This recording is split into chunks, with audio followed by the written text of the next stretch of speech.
Selamat siang, maaf. Laporan tersebut Kesehatan Provinsi Perilaku seks menyimpang para pelaku. Aksi bejat tersangka pelecehan perilaku penyimpangan ini. Penyimpangan seksual atau Seksual kepada para korban menderita penyimpangan seksual. Pelaku dalam Mengidap kelainan seksual atau pesta seks di sekolah. penyimpangan seksual. dugaan kuat tindakan asusila ini dipicu perilaku seks menyimpang para pelaku. Mengalami gangguan kejiwaan menyimpang dan kerap melakukan Globalisasi membawa dampak besar dalam kehidupan manusia dalam berbagai aspek, seperti politik, sosial, dan budaya. Kemajuan teknologi informasi mempercepat penyebaran budaya asing di Indonesia, termasuk di kota Bengkulu. Namun, akses informasi secara cepat ini seringkali mengabaikan norma lokal yang menjadi tantangan dalam masyarakat menjaga nilai moral masyarakat. Salah satu dampak nyata adalah meningkatnya kasus penyimpangan seksual. Globalisasi ini menggeser budaya lokal dan mempercepat perubahan nilai, terutama dalam generasi muda yang rentan terpengaruh terhadap media digital. Ketidaksiapan masyarakat dalam menghadapi perubahan ini seringkali bertentangan dengan perilaku yang tidak sesuai dengan norma moral dan agama. Maka dari itu, kita harus memperkuat penanaman nilai-nilai Pancasila terhadap masyarakat. Pancasila sebagai pedoman moral bangsa seharusnya menjadi landasan untuk menghadapi tantangan saat ini. Namun, penerapannya di Kota Bengkulu seringkali hanya bersifat formalitas, dengan pendidikan yang cenderung bersifat teoritis tanpa adanya penghayatan yang mendalam. Program seperti proyek penguatan profil pelajar Pancasila bertujuan untuk membentuk karakter sesuai dengan nilai-nilai Pancasila, tetapi implementasinya masih memerlukan sinergi antara pemerintah, keluarga, dan masyarakat. Keluarga sebagai lingkungan sosial pertama memiliki peran dalam menanamkan nilai seperti keadilan, tanggung jawab, dan juga penghormatan. Sinergi antara pendidikan formal dan informal diperlukan untuk membekali generasi muda dalam menghadapi arus globalisasi. Dengan pendekatan holistik, nilai-nilai Pancasila dapat menjadi solusi fundamental untuk menjaga identitas moral masyarakat Bengkulu di tengah perubahan zaman.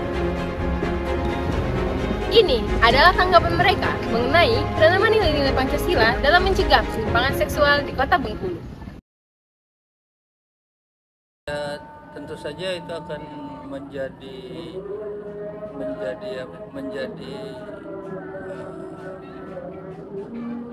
problem di mana terjadinya pergeseran karakter. Tentunya penyimpangan seksual itu kan seperti homo, lesbi, yang marak LGBT, itu tentunya kan bertentangan dengan karakter kita masyarakat Indonesia yang menanamkan nilai-nilai Pancasila dalam kehidupan sehari-hari. Ini sebenarnya menjadi PR bagi kita semua, maksudnya stakeholder yang terkait, bagaimana untuk meminimalisir kejadian penyimpangan seksual ini, terutama di kalangan generasi muda.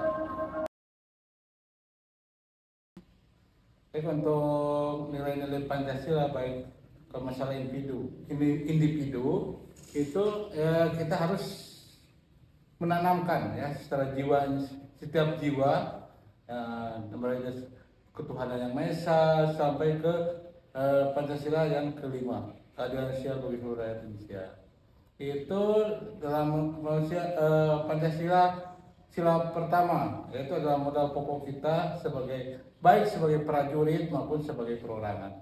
Karena kalau kita tidak beriman, ya istilahnya mungkin kita tahu bersama, mungkin dengan kurangnya pendidikan agama, banyak yang baik generasi muda atau generasi yang lama atau generasi tua itu, atau mungkin generasi Z ya, itu banyak yang ya jalannya tidak terarah. Kemudian persatuan Indonesia, Nah, kita harus bersatu dalam segala kehidupan. Dengan bersatu ada peribahasa lidi satu tidak bisa membersihkan sampah. Tapi dengan lidi ikat banyak itu akan bisa membersihkan sampah baik yang besar maupun yang kecil. Tapi dimulai kita dengan hal-hal yang kecil dulu. Mulai dari sifat pribadi, mungkin kemudian sifat gotong royong, terus ditanamkan di pribadi. Juga di prajurit juga selalu ditanam gotong royong. Jadi menurut saya nilai Pancasila ini bukan hanya sekedar dasar, tapi merupakan suatu landasan, asas, serta pedoman dan fondasi dalam kehidupan warga negara Indonesia. Dan bagaimana saya menerapkan nilai Pancasila ini, mungkin dari hal kecil, mungkin kalau dari sila ke-1 kita menghargai teman dengan agama yang lain, sila ke-3 kita saling bergotong royong, seperti itu. Jadi untuk penanaman nilai sehari-hari itu, ya sebenarnya singkat saja. Saya hafal ke Pancasila, terus juga bukan sekedar hafal, ya saya pahami. Setelah saya pahami, ya saya jabarkan, oh apa sih yang diinginkan Pancasila ini. Nah, apabila 5 hal tersebut sudah saya realisasikan setiap harinya, menurut saya ya secara kita menjadi manusia, bernegara dan bermasyarakat dan juga berketuhanan lah kita, itu sudah cukup. Oke, jadi nilai Pancasila ini akan memberikan kontrol sosial bagi kehidupan masyarakat Indonesia. Dengan mengamalkan nilai-nilai Pancasila, masyarakat Indonesia merasa memiliki landasan, pedoman dalam melakukan suatu perbuatan. Dan dengan mengamalkan nilai-nilai Pancasila juga, rakyat Indonesia akan terhindar dari perilaku penyimpangan seksual. Mungkin orang banyak bilang nih, kalau misalnya kalau kita tidak mendukung penyimpangan seksual itu kita melanggar HAM. Tapi kalau menurut Pancasila ada yang lebih tinggi lagi dari kita tidak mendukung pelanggaran seksual itu, yaitu keberlangsungan hidup. Karena dengan kita tidak mendukung penyimpangan seksual, mungkin dalam bentuk homoseksual, lesbi seperti itu, kita akan mendukung keberlanjutan generasi selanjutnya, dan itu lebih tinggi, hak asasinya lebih tinggi dibandingkan cuma mendukung hubungan seksual yang menyimpang itu tadi. Oke, dampaknya untuk mencegah ya, dampak untuk mencegah ya balik lagi ke awal. Kalau memang orang itu memahami tentang nilai-nilai Pancasila dan juga penjabarannya, saya rasa untuk penyimpangan seksual ini tidak akan terjadi, dan juga kasus-kasus seperti ini ya akan, kalau terus dipahami terus makin banyak yang paham. Nah, saya rasa kasus-kasus penyimpangan seksual ini dari tahun ke tahun akan menurun, dan kita tahu bersama lapas makin berat, ya kan? Nah, berarti pelaku-pelaku kejahatan makin banyak. Terus juga ya penegak hukum makin banyak. Ya, oke, kita hitung dengan jumlah masyarakat. Nah, apabila masyarakat ini paham dengan nilai-nilai Pancasila, kalau menurut saya pribadi ini akan menekan jumlah kejahatan, bukan sekedar ya penyimpangan seksual saja, bisa lebih luas lagi. Jika menurut saya itu tantangan terbesarnya itu pengaruh media sosial dan globalisasi. Misalnya itu pengaruh media sosial itu seperti standar TikTok yang sekarang sering jadi itu. Biasanya video-video di TikTok itu sering membuat standar sendiri yang menyebabkan pemahaman generasi muda tentang Pancasila itu melenceng atau tidak sesuai dengan yang diharapkan. Ini kemajuan teknologi yang melahirkan internet serta berkembangnya media sosial itu menjadi tantangan kita untuk mencegah hal-hal negatif. Seperti tadi yang saya sampaikan, bahwa semua orang dapat mengakses informasi dari manapun dan kita susah untuk memfilter hal tersebut. Kemudian ya selain itu, walaupun ternyata kemajuan teknologi itu ya seperti dua sisi mata uang, ada negatif, ada positif. Namun itulah yang menjadi tantangan utama.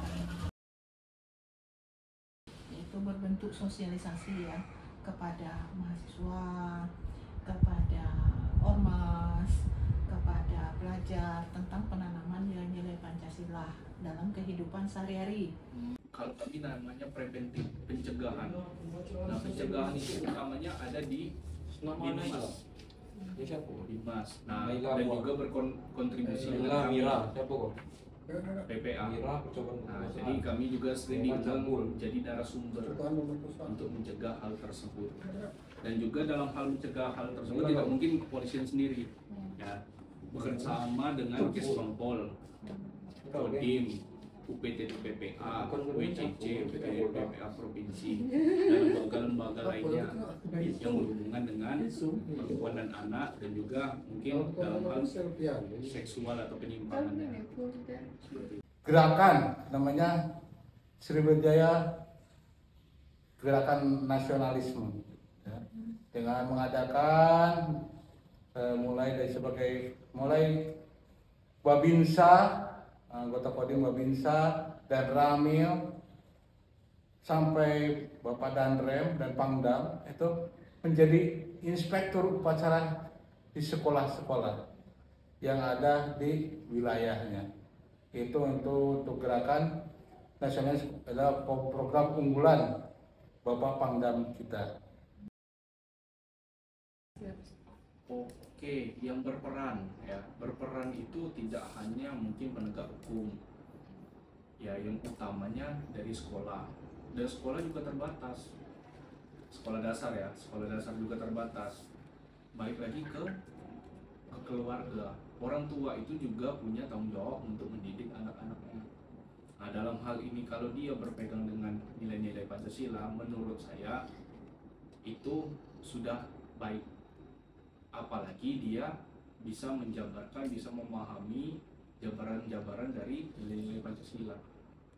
Seperti itu. Jadi yang bertanggung jawab itu bukan sekedar pemerintah, guru, namun dari lingkungan keluarga pun juga bertanggung jawab. Jadi untuk mengamalkan nilai Pancasila ini butuh peran dari semua unsur, mulai dari pemerintah yang sebagai pemangku kebijakan sangat diperlukan untuk mendukung terpenuhinya, terimplementasikannya nilai-nilai Pancasila ini. Peran dari keluarga juga sebagai dasar pendidikan utama juga perlu diperlukan untuk memberikan pendidikan awal terkait dengan nilai-nilai Pancasila. Peran dari lingkungan masyarakat juga sangat diperlukan, sekolah, pendidikan, pokoknya dari semua unsur sangat diperlukan untuk mengamalkan nilai-nilai Pancasila ini sehingga memiliki dampak yang baik untuk nusa dan bangsa.